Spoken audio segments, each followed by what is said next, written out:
جی السلام علیکم ہیویئرز، میرا نام کلیم ہے۔ Welcome to management tube. اور آج کا جو ہمارا ڈسکشن ٹاپک ہے وہ یہ ہے کہ اگر آپ انجینئر ہیں یا آپ کنٹریکٹر ہیں، آپ کوئی بھی ہیں، لیکن اگر آپ پاکستان انجینئرنگ کونسل سے اپنی کمپنی یا فرم رجسٹر کروانا چاہتے ہیں تو آپ کو کیسے پتہ چلے گا؟ آپ خود ایز اے انجینئر یا ایز اے کنٹریکٹر جس بھی انجینئر کی biometric verification Pakistan engineering council میں اپنی فرم یا کمپنی کی رجسٹریشن کے لیے دے رہے ہیں، تو آپ کو کیسے پتہ چلے گا کہ آپ کو کون کون سے building specialization code Pakistan engineering council کی طرف سے الاٹ کیے جائیں گے یا الاٹ کیے جا سکتے ہیں، یا آپ کون کون سے کوڈ پاکستان انجینئرنگ کونسل سے ڈیمانڈ کر سکتے ہیں؟ تو سب سے پہلے آپ لوگوں کی انفارمیشن کے لیے، آپ جس بھی انجینئر کو اپنی کمپنی کے لیے جس کی بایو میٹرک ویریفیکیشن دیتے ہیں تو آپ کو متعلقہ ڈسپلن یا ٹیکنالوجی کے کوڈ الاٹ کیے جاتے ہیں۔ اگر آپ سول انجینئر اٹیچ کر رہے ہیں تو آپ کو سول کے کوڈ الاٹ کیے جاتے ہیں۔ اگر آپ میکینیکل انجینئر اٹیچ کر رہے ہیں تو آپ کو میکینیکل کے کوڈز الاٹ کیے جاتے ہیں۔ اگر آپ الیکٹریکل انجینئر اٹیچ کر رہے ہیں تو آپ کو الیکٹریکل انجینئر کے کوڈ الاٹ کیے جاتے ہیں۔ اگر آپ میکاٹرانکس، پیٹرولیم، جو بھی انجینئر آپ جس کی ویریفیکیشن دے رہے ہیں تو آپ کو متعلقہ ٹیکنالوجی کے کوڈ الاٹ کیے جائیں گے۔ لیکن اور یہ بھی یاد رکھیں، آپ ایک یا ایک سے زیادہ انجینئر بھی رجسٹریشن کے لیے اٹیچ کر سکتے ہیں، چاہے اگر آپ چاہیں 3 یا 4 انجینئر بھی اٹیچ کر سکتے ہیں۔ تو آپ جتنے بھی انجینئر اٹیچ کریں گے تو متعلقہ ڈسپلن کے آپ کو جو ہے نا کوڈ الاٹ کیے جائیں گے۔ اور یہ بھی یاد رکھیں، جو پاکستان انجینئرنگ کونسل سے آپ کو لائسنس دیا جاتا ہے تو اس میں کچھ کوڈ لکھے ہوئے ہوتے ہیں، تو آپ جب بھی پروجیکٹ یا کنٹریکٹ یا ٹینڈر کے لیے اپلائی کریں گے تو آپ متعلقہ کوڈز کے مطابق اپلائی کریں گے۔ اب ایسا نہ ہو کہ آپ کو کسی کام کے لیے کوئی پاکستان انجینئرنگ کونسل کی طرف سے اگر آپ کو ہائی رائز بلڈنگ کا ایک ایگزامپل ہے، آپ کو کوڈ الاٹ نہ کیا گیا ہو، پھر بھی آپ ہائی رائز بلڈنگ کے لیے اگر اپلائی کرنا چاہیں تو آپ اپلائی نہیں کر سکتے۔ تو امید کرتا ہوں آپ کو اس بات کی تو سمجھ آئی ہوگی۔ لیکن کوڈز کیسے الاٹ ہوں گے وہ ہمارے پاس ایک لسٹ ہے جسے میں نے پاکستان انجینئرنگ کونسل کی ویب سائٹ سے ڈاؤن لوڈ کیا۔ آج میں آپ کو یہ ساری چیزیں سمجھا دوں گا تو آپ کو پتہ چلے گا کہ بیسکلی جو آپ رجسٹریشن کے لیے اپلائی کرتے ہیں تو آپ کو کون کوڈ جو الاٹ کیے جاتے ہیں وہ کن بیسس پہ الاٹ کیے جاتے ہیں۔ جیسے کہ میں نے بتایا، جتنی بھی ٹیکنالوجیز ہیں، آپ جس بھی انجینئر کو اٹیچ کریں گے تو آپ کو متعلقہ انجینئرنگ کے جو ہے نا کوڈ الاٹ کیے جاتے ہیں۔ اگر ہم سول انجینئر کی بات کریں تو جسٹ آپ کو ایک اوور ویو دوں گا۔ سول انجینئر کے ہمارے پاس 10 کوڈ ہیں، C01، C02، C03، C04، same اسی طرح اس کے جو ہے نا 10 کوڈ ہیں۔ تو نیکسٹ ہمارے پاس آتے ہیں BC01 جو کہ بلڈنگ کنسٹرکشن، جو کہ سول انجینئر کو بھی الاٹ کیے جا سکتے ہیں اور میکینیکل انجینئر کو بھی۔ تو جو ہمارے پاس میکینیکل انجینئرنگ کے ہیں، ME کے ME01 سے لے کر ME06 تک ہیں، اور سیم اسی طرح الیکٹریکل کے جو ہمارے پاس کوڈ ہیں وہ EE01 سے لے کر EE010 تک ہیں۔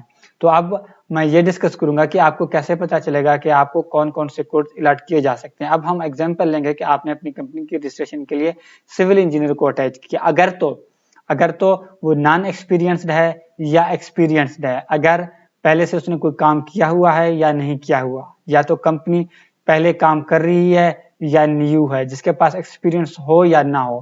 تو سول انجینئر کو جب آپ اٹیچ کر رہے ہیں، جس بھی کوڈ کے سامنے ایکسپیرینس والے ٹیب میں ناٹ ریکوائرڈ لکھا ہوا ہوگا وہ کوڈ تو آپ کو پکا الاٹ کیے ہی جاتے ہیں، کیونکہ اس کے لیے ایکسپیرینس نہیں چاہیے۔ تو اس میں C01 ہے، اور اس کے علاوہ پھر ہمارے پاس آتا ہے C09، اس کے لیے بھی ایکسپیرینس میں ناٹ ریکوائرڈ لکھا ہوا ہے۔ C10 میں بھی ناٹ ریکوائرڈ لکھا ہوا ہے۔ اچھا جی، C10 میں بھی ناٹ ریکوائرڈ لکھا ہوا ہے ایکسپیرینس والے ٹیب میں، اور سیم اسی طرح BC01 میں بھی ناٹ ریکوائرڈ لکھا ہوا ہے، جو کہ سول انجینئر کو بھی الاٹ ہو سکتا ہے اور میکینیکل انجینئر کو بھی الاٹ ہو سکتا ہے۔ BC02 جو کہ صرف سول انجینئر کو الاٹ کیا جاتا ہے، اس کے لیے ایکسپیرینس میں کیا لکھا ہوا ہے؟ Not required. تو BC03 ہے، اس کے لیے ایکسپیرینس چاہیے۔ تو اب سول انجینئر کی اگر ہم بات کریں، یہ تو اس کے سامنے ناٹ ریکوائرڈ لکھا ہوا ہے، یہ تو اگر انجینئر ایکسپیرینس ہے چاہے نان ایکسپیرینس ہے، یہ کوڈ تو آپ کو الاٹ کیے جاتے ہیں۔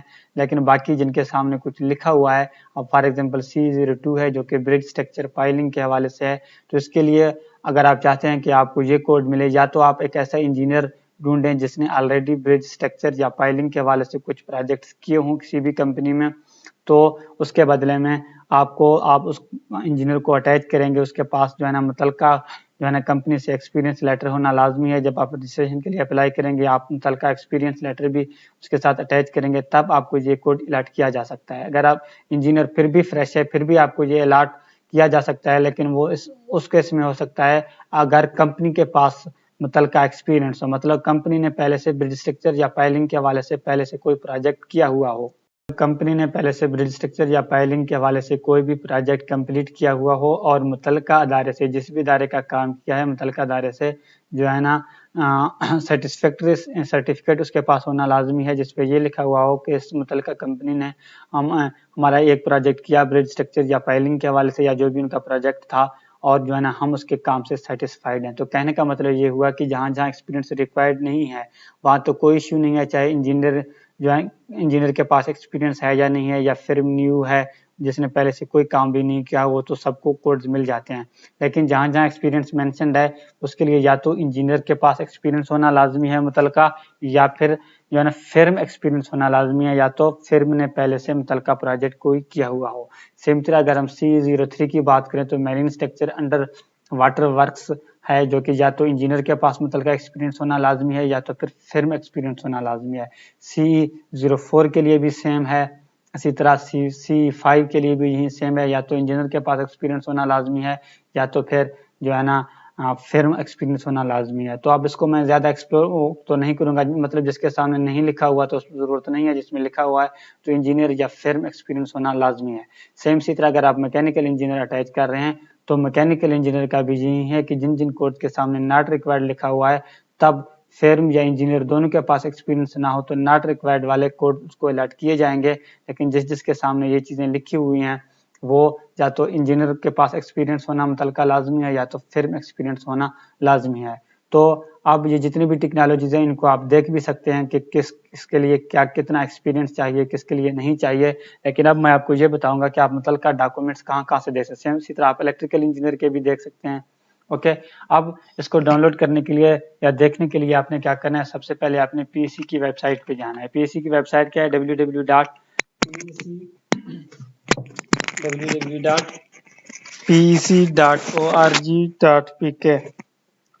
pec.org.pk।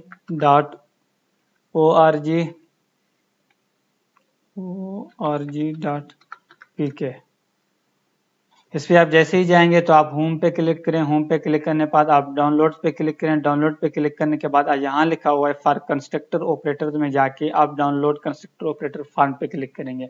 आप कंस्ट्रक्टर ऑपरेटर में आप जो है ना कंस्ट्रक्टर फार्म पे क्लिक करें, क्योंकि ये कंस्ट्रक्टर और ऑपरेटर में ये फर्क है। कुछ लोगों ने पूछा भी है, जो कंस्ट्रक्टर है वो C6, C5, C4, C3, C21 वाली कंपनीज हैं और ऑपरेटर्स हैं वो O6, O5, O4, O3, O2 वाली कंपनीज हैं। लेकिन उनके जो कोड्स अलॉटमेंट का तरीकाकार है वो सेम ऐसे ही है जैसे मैं ऑलरेडी एक्सप्लेन कर चुका हूँ। तो आप इस पे यस करेंगे या नो करेंगे, जो भी आपकी मर्जी, अगर आप इंजीनियर हैं या नहीं है। तो मुतलका यहाँ अब आप जिस भी कैटेगरी में आप कोई भी फर्म रजिस्टर करवाना चाहते हैं तो आप न्यू रजिस्ट्रेशन फॉर्म डाउनलोड करें, रिन्यूअल करें या जो भी करें, उसमें आपको ये सारी चीज़ें मिल जा सकती हैं जो मैंने आपको दिखाया। फॉर एग्जाम्पल C4 है, C5 है या C6 है, कोई भी करेंगे कोई मैटर नहीं करता। इसको आप जैसे ही ओपन करेंगे तो नीचे स्क्रॉल डाउन करें, स्क्रॉल डाउन करेंगे कि यहाँ आपको नीचे यहाँ से देखें, आप देख सकते हैं कि आप थोड़ा सा स्क्रॉल डाउन करेंगे तो आगे से आपको लिस्ट ऑफ स्पेशलाइजेशन कोड्स मिल जाएंगे, जो कि मैं आपको स्क्रीन पे दिखा रहा था, जो कि मैंने थोड़ी सी एक्सप्लेन भी किए हैं, जो कि आप यहाँ से देख सकते हैं कि किन किन कोड्स के लिए एक्सपीरियंस चाहिए और किन किन कोड्स के लिए जो है ना एक्सपीरियंस नहीं चाहिए, और कितने इंजीनियरिंग डिसिप्लिन हैं, कौन कौन से कोड्स हैं। और कुछ कोड्स ऐसे हैं, फॉर एग्जाम्पल अगर हम बात करते हैं सिविल इंजीनियर के कुछ ऐसे कोड्स हैं जो कि सिविल इंजीनियर को भी अलॉट किए जा सकते हैं और मैकेनिकल इंजीनियर को भी अलॉट किए जा सकते हैं और एग्री इंजीनियर को भी अलॉट किए जा सकते हैं। तो वो भी आप देख सकते हैं। अब CE01 है,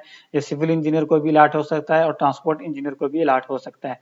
सेम इसी तरह अगर हम C04 की बात करें तो सिविल इंजीनियर और एग्री इंजीनियर, जो कि आप देख सकते हैं, दोनों को अलॉट किया जा सकता है। ये सेम इसी तरह C07 है, सिविल इंजीनियर और ट्रांसपोर्ट इंजीनियर दोनों उसके लिए एलिजिबल हैं। सेम इसी तरह अगर हम C8 की बात करें, सिविल, मैकेनिकल और पेट्रोलियम इंजीनियर तीनों उसके लिए एलिजिबल हैं। तो इस तरह चीज़ें हैं। तो जब आप इसको सही तरीके से रीड कर इसको आप रिव्यू करेंगे तो आपको ये सारी चीज़ें समझ आएंगी। तो बेसिकली ये वीडियो बनाने का मकसद ये था कि काफ़ी लोगों ने ये क्वेश्चन पूछा था, तो अब मैं भी आपसे ये रिक्वेस्ट करूंगा कि यहाँ आप जिस भी कैटेगरी में इसको डाउनलोड करेंगे तो जैसे आप नीचे स्क्रॉल डाउन करेंगे आपको सेम यही चीज़ें मिलेंगी जो मैंने आपको स्क्रीन पे दिखाया है। वो मैटर नहीं करता कि आप C6, C4, C5, C3, C2, C1 सब में ये जो है ना इन्फॉर्मेशन वाले डॉक्यूमेंट्स मौजूद हैं, आप वहाँ से देख सकते हैं। और आपका कोई भी क्वेश्चन है आप मुझसे पूछ सकते हैं। मैं आपसे ये रिक्वेस्ट करूंगा कि आप इनको डाउनलोड करके प्रिंट करके एक दफ़ा लाजमी रीड कर लें ताकि आप लोगों को सही तरीके से समझ सकें।